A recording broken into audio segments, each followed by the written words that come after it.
If you want to understand the difference between voltage, EMF and potential difference, then this is a video for you.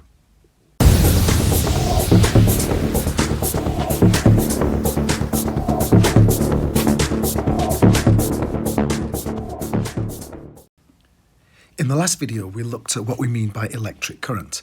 Electric current was about the rate of flow of charge. Voltage is something quite different.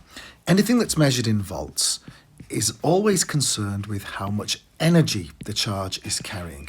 So in the very loose sense, we can say that voltage is always the energy divided by the charge. So energy would be measured in joules, charge would be measured in coulombs, and voltage is joules per coulomb, which we can refer to as volts. So we can say that V equals E over Q, where E is energy and Q is charge. By the way, some people will call it W over Q, where W refers to work and work just means energy. When you get more advanced in physics, you will start to use this version of the equation quite a lot. There are different types of voltage. The word voltage itself is a little bit clumsy. So what I want to do in this video is to draw the distinction between different types. The first one we'll be looking at is what we call EMF. So imagine this circuit here, a very, very simple circuit with a battery and a cell. And we know that the electric current is being driven around in this direction. We always say it goes positive to negative. So the electric current's going round this way. So what do we mean when we talk about the EMF? Well, the EMF is the number that you would read on the side of a battery. It might say 9 volts or something. This is the joules per coulomb, the volts that go into the circuit. So EMF, which is often given this symbol curly E, always represents the voltage, the volts, the joules per coulomb. So it's the joules per coulomb going into the circuit. So that could be from the battery, the cell, or it could be from a power pack or whatever it is that you're using.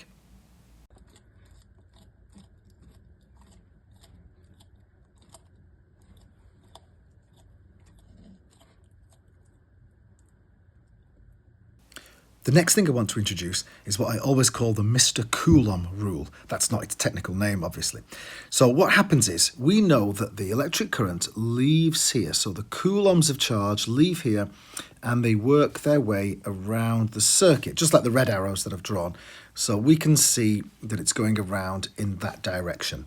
Now, the way the rule works is if the EMF is, for example, 3 volts, that means there's 3 joules for every coulomb.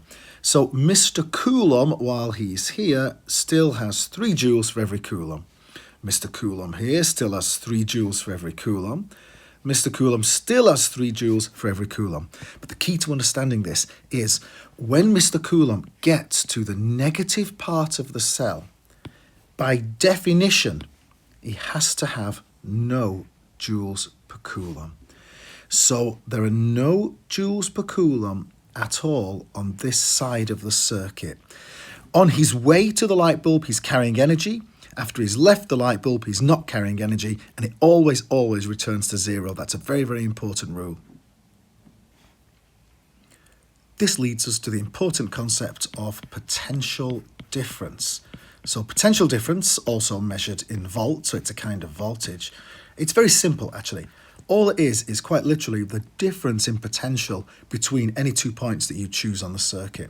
So for example, if I were to choose this point, which is at 3 volts, and this point, which is at 0 volts, well, the potential difference between those 2 points would be 3 volts. If I were to choose this point, which is at 0 volts, this point at 0 volts, the potential difference would be 0 volts. So you get the idea. If we had here, which is 3 volts, and here, which is also 3 volts, the potential difference would be 0 volts. So we can just write here that the potential difference equals the difference in the voltage between 2 different points. It's as simple as that.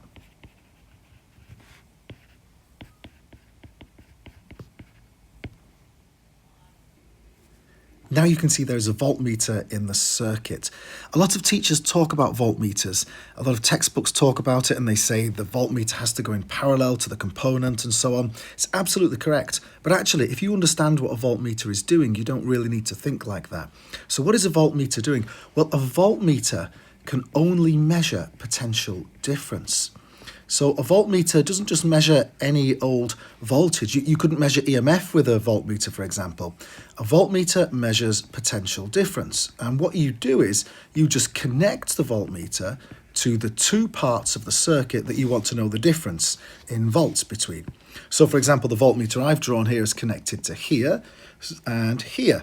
So it's going to read the difference between the 3 volts and the 0 volts, and it will tell us 3 volts. So that's a voltmeter. That's all it does, is it measures the difference in potential between any 2 points that it touches.